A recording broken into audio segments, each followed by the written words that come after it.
Bonjour Philippe Dupuis. Bonjour. Vous êtes professeur associé au département Gestion, Droit et Finances de Grenoble École de Management. Vous êtes responsable du MOOC intitulé Épargner et investir. Alors c'est un MOOC qui vise à développer la pédagogie en finance en France et répondre ainsi à une méconnaissance assez diffuse de cette discipline en la matière. Alors d'abord, première question, cette méconnaissance, est-ce que c'est une réalité? Alors oui, c'est une réalité. Oui, il faut le dire. C'est une surprise pour personne. Je pense qu'il y a beaucoup d'études qui le montrent.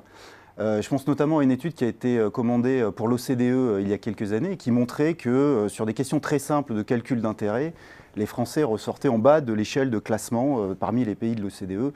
Donc il y a un vrai besoin de changer la culture financière des Français et de faire de la pédagogie de la finance, oui, en France.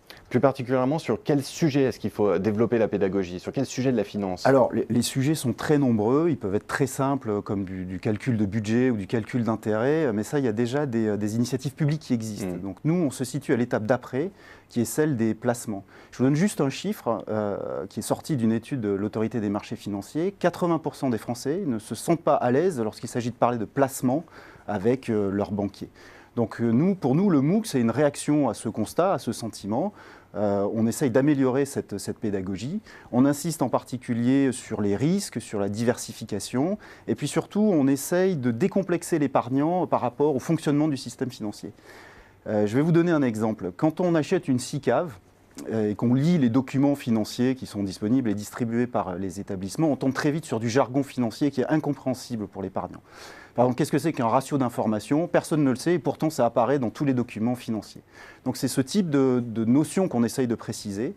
Et puis on essaye aussi de lever le voile sur le fonctionnement des marchés pour que les épargnants puissent l'utiliser en confiance. Qui est plus particulièrement concerné? Qui a intérêt à renforcer ses connaissances en finance? Alors tout le monde. C'est ma réponse, c'est tout le monde. Dès qu'on gère de l'épargne, dès qu'on gère des placements, à partir de 1 euro, on a besoin de renforcer ses connaissances.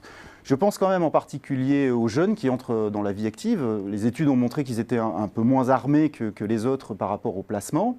Je pense aussi aux professionnels dans les petites entreprises qui peuvent être amenés à gérer des placements et qui c'est pas leur culture.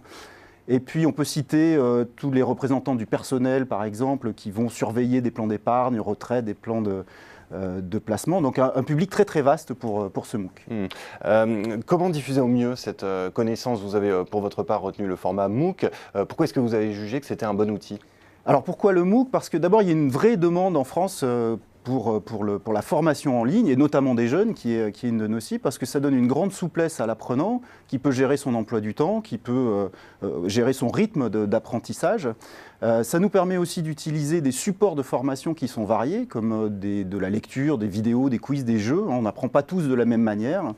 Et puis, ça nous permet aussi d'atteindre un public qu'on n'aurait peut-être pas eu. On a beaucoup de participants, par exemple, du continent africain.